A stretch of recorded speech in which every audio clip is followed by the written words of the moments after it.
This episode is brought to you by moms. They literally built you.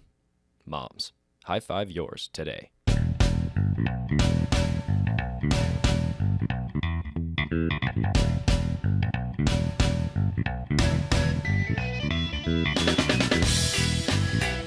This is HOTDROP, where we bring you premier PUBG analysis and drops in excess of 200 degrees.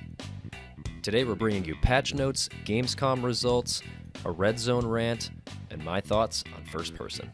All delivered to you through this brand spanking new microphone. I'm Daniel, your host, and let's get into it. Player counts. Today is September 1st, and today we hit a new all-time peak. Today the new record is 884,568 peak concurrent players. I said I would stop acting so surprised, but this is getting very difficult to do. Last episode, if you'll remember, I reported that the peak count was 715,000, and this was on August 22nd. So whipping out the calculator, doing a little bit of algebra, we've got a difference of 453,000. That's in the span of August 22nd to September 1st. That's 9 days. In 9 days, we grew by 400,000 people. It's unbelievable. I say this every single week because it is unbelievable. Every single time it goes up by another 100,000 in the span of a couple weeks is mind-blowing. But it keeps happening week after week after week. When is this going to slow down? I don't know the answer to that. I hope it doesn't. I hope it doesn't, because this game is just getting better and better. Every single person who I've introduced to this game loves it. I recently introduced one of my good friends from home, who I grew up and went to high school with, to this game. He's never once played a PC game. He's only ever played consoles, and he's rarely ever even played shooter games. But I showed him this, and I showed him this podcast, and he loves it. And that just shows the appeal of this game, the reach that this game has to so many different people. People who don't even play video games very much can easily pick this up and know what's going on, know how to play, and very quickly be successful at it because there's so many different ways to play it. You don't have to be an all-star aimer to win at this game, and that's the joy of it. It appeals to such a wide audience that I don't see it slowing down. I don't see this player count slowing down.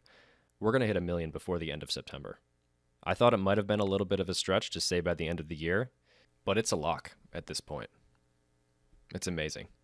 And for the first time ever, PUBG this week had more current players playing than any other game on Steam. Wow. Moving on. I can't really call this a patch note per se, but there was a very small update this week that was around removing the Gamescom graffitis and the Twitch account link icon from the main menu. They also wiped the leaderboard, so all of your ranks are now reset. This is the introduction of a new season. I'm glad to see that the Gamescom graffiti is now gone from the houses, but unfortunately we're still stuck in limbo where we don't know when the next major patch is going to come out. So we haven't heard anything new from Bluehole, and I'm anxiously awaiting the next content patch. I expect it within the next few weeks. I think by the middle of September we should see another new big content release, but I don't know for sure. If I do hear anything, you guys will be the first to know. Now over to Gamescom. Gamescom has come and gone, and I think it's established that PUBG can be a viable esport. But with the current pacing, it seems very slow. I will say I didn't watch too much of Gamescom, but I did catch up on some highlights, and I found a few things. First was that camping was an issue, and it's an issue from the perspective of esports because it makes the game not very fun to watch. The point of this game is to survive, and if it means camping out in a house all match and healing while in the blue, that doesn't really make for an exciting spectator sport. If they choose to stick with third-person events, I think fewer players and faster circles, or maybe a smaller map, would make the match more exciting for fans. The only other way they could encourage action is to award a lot more points for kills. They could make the game faster paced, or switch to a first-person perspective. But while I say that, I don't want to push this game to become the next COD or Counter-Strike. Survival by any strategy necessary is the core of this game, and it's what makes this game so fun. Because you can play it any way you want to play, and you still have an equal shot at winning. The problem is that hiding in a bush is just not that exciting from the viewer's perspective. With the way the scoring worked at Gamescom, there was more of an incentive to stay alive rather than seek out kills. A player named Evermore racked up points just by hiding most of the game and only getting 2 kills to win it. This is a great strategy if you're going for a win, but if you're watching his perspective, it's extremely boring to watch.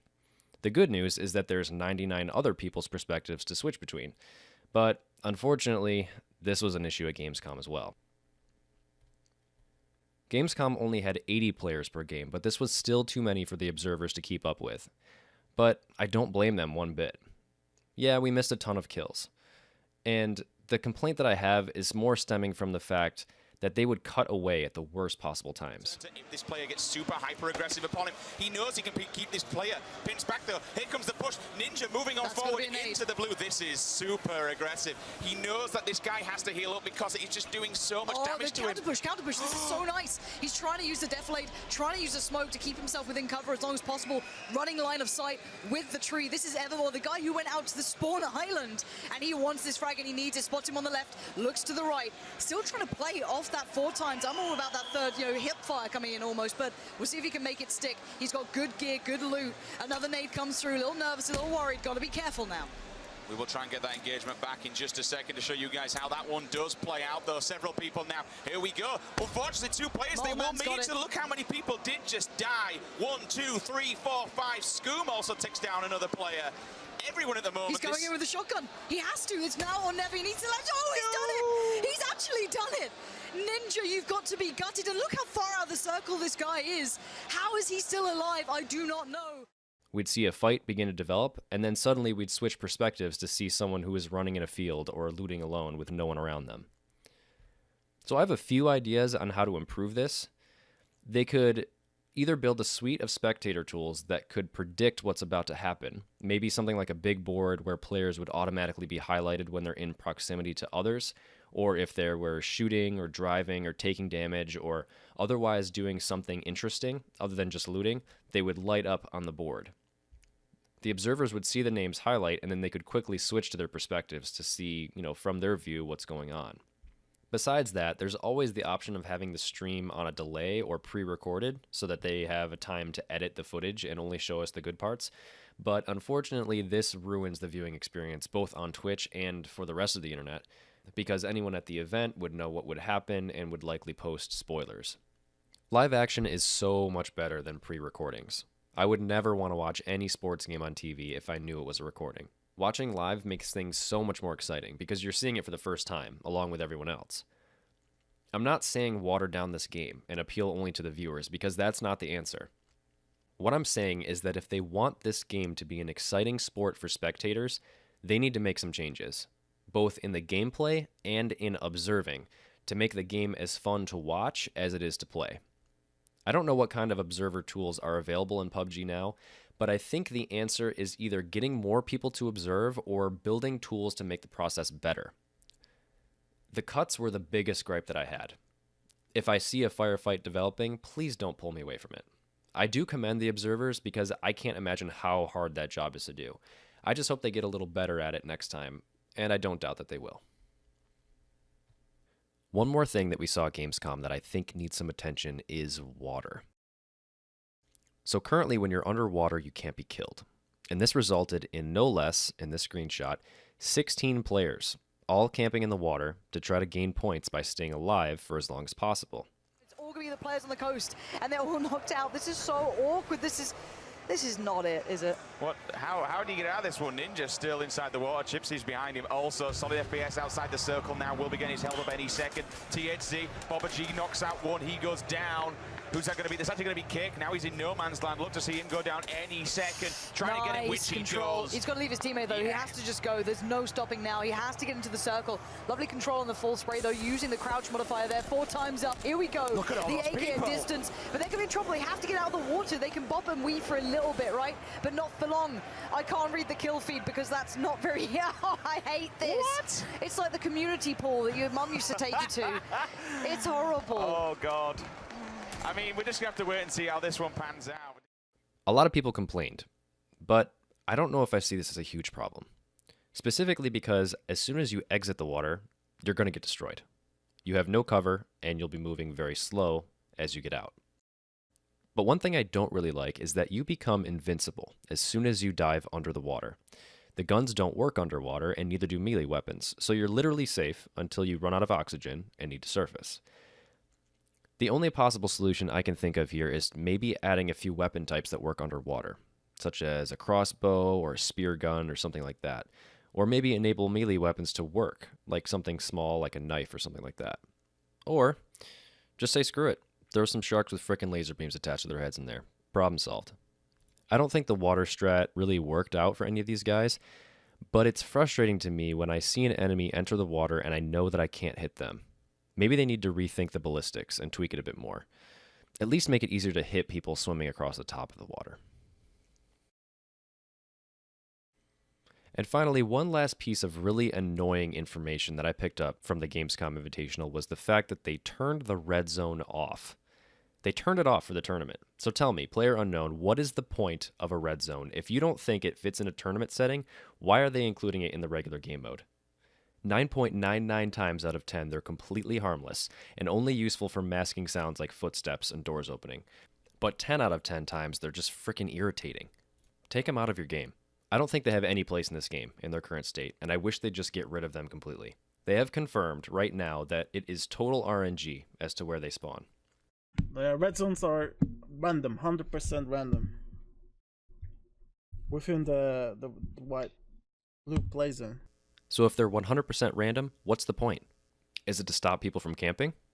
If it is, then PU is contradicting himself because he says kills aren't everything and you can use any means necessary to win a game, even if it means camping in a shed until the very end. The whole idea just seems half-baked. Like, maybe they have an impact on solo, but only if you're extremely unlucky. I have over 200 hours, and I think I've only gotten knocked down by them twice ever. The chances of your entire squad getting wiped out are basically zero, so they definitely have no place in a squad game. I feel like these had to come from somewhere. They're like a leftover thing that was stuck into the game because it maybe was in the Battle Royale movie. Maybe someone who's seen that can tweet at me and let me know if they're in the movie. But like the first week of playing, we used to stay in the houses and hide from the red zone, and now we run through them like it's nothing because we're just not scared of them. I think if they want to keep them in the game, they need to make them less annoying and more dangerous to up the stakes. Maybe more bombs or something more dangerous in the center, like a gradient, and as you move away from the center of the red zone, it gets less dangerous.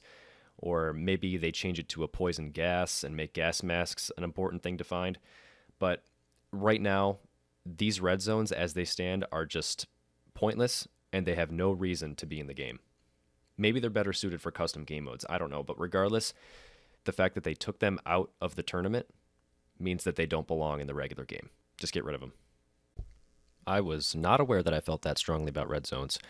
Moving on. Let's talk about third person versus first person. So a couple episodes ago, I brought up first person, and it had just been released, and I wasn't really too keen on it yet. I had played a couple rounds. I felt it was a little bit clunky. I felt like it wasn't very responsive, sluggish, and it was a little disorienting seeing your body below you as you walk around. But I've come around to it. I've come around to it quite a bit, actually.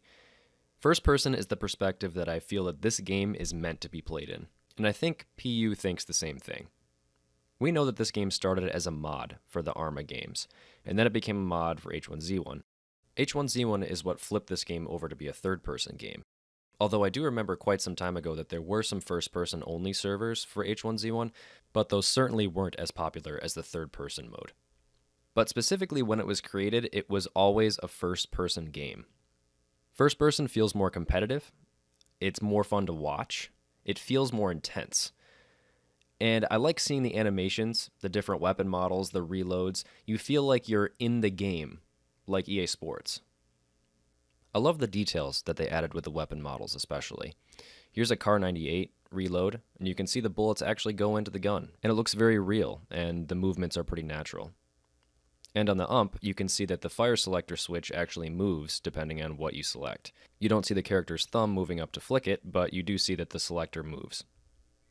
The little details like this show me that the game designers really care about the animations, and they care about what the weapons look like, and they even have fun with it sometimes. Here's a screenshot courtesy of Reddit user Bray Doctor, and he or she pointed out that the M416 says pew on single, pew pew pew on auto, and no pew on safe. I love little details like this. This is the kind of stuff that I would put into my game if I had the time to build one, and if I knew how. And these are like the little touches that separate the single A titles from the AAA titles. Another reason why I like first person is because I, like Reddit user Bara Godzilla, just feel safer. They made this screenshot, which is a really good visual representation of why that is. For those just listening, I'll try to describe it. This screenshot is of a character standing in third person in sort of an alleyway where there's buildings on their left, right, and in front of them. Areas highlighted in greenish blue are areas where the enemy can see you from when the game is being played in first person mode. Areas in red, which include the interiors of buildings and behind walls, are places where the enemy can see you from if they're playing in third-person mode. Long story short is that this screenshot shows you that when your enemies are behind walls, they can still see you, and that only happens in third person. So you feel safer in first person because you know that if they're behind those walls, you can't see them, they can't see you. This is Computer Gaming 101, but it's just a reminder that the fact that your enemies can see you, even if you can't see them, if they're using their third-person camera to peek around a corner. Here's a clip from an unreleased episode of a HOTDROP, where I show the difference between a third-person camera angle and a first-person camera angle, and I sort of explain the difference in a very close-quarters situation. Oh, there is a guy in this apartment building above me. We might have some action yet. Yep, we will. Try to peek. Alright, he's looking at a rifle. He's watching me. So I don't have any grenades. I would try to use a grenade if I had one. He's going to try to peek me, but I do have a shotgun, which I'm feeling pretty good about. I'm going to aim down the sights so I get a dead shot at him if he runs through. You can use your Q and E keys to lean a little bit. Gives you a little more of a sight picture. But what he's doing right now is he's standing right there, and he can see me. He's just waiting. We're playing the waiting game right now. In first person, this would never happen. But shotgun will always beat an assault rifle every time at that range. But yeah, what I was saying there is, like, when you're aiming down the sights in first person, well, it's kind of hard to see because I have a scope, you have a complete straight shot through the door, right? And you can see how the crosshair moves. So right now I'm focusing right on the doorknob. If I unscope, all of a sudden my crosshair's up there. And if I aim down the sights just by holding the right mouse button instead of aiming down the sights, just like bring it up, I'm suddenly shooting at the wall. I let go, and I'm shooting at the door again. So you want to be aware of this. When someone's coming into a room, you want to go first person. So you know for sure that where you're pointing, your bullets are going to hit. If I had switched just by holding down the right mouse button and gone with something like this, this is what happens to me all the time. Constantly. I hate this so much. This is my biggest gripe with third person. That guy steps through the door, and my crosshair right now is pointing at him at the edge of this door frame, but my bullets, well, I can't shoot because I have no bullets in it, but my bullets are hitting the door frame. Even at the center of the door, my bullets are still hitting the door frame, just because the camera tricks you. So you always want to be first person, because you know your bullets are going to go where you're pointing your gun. I don't want to start a war here. I don't think third person is bad. I play it a lot. It's still a lot of fun. But I think first person is just a more rich experience. I think they have a great amount of tweaking they still need to do to make it feel polished. Specifically the scaling. All the characters seem too short to me. I have so much hate for bars on the windows, windowsills, half walls, the roofs on top of buildings where the concrete wall comes up to your waist and obstructs your shot. They need to fix a lot of these things. There's also a lot of minor item sizing issues all over the map, like these barrels that are way too big, and this table and chairs. These are all minor issues, and I have no doubt they'll polish them out soon. For now, I'm enjoying first person. It's a nice change from the third person we're used to playing so far, and I think a lot of my friends that came over from Counter-Strike would agree. So that's a wrap. That's episode 12, and thanks for sticking with me. If you have any thoughts about Gamescom, hit me up. On Twitter, it's HOTDROP Podcast. And as always, I'll see you in game.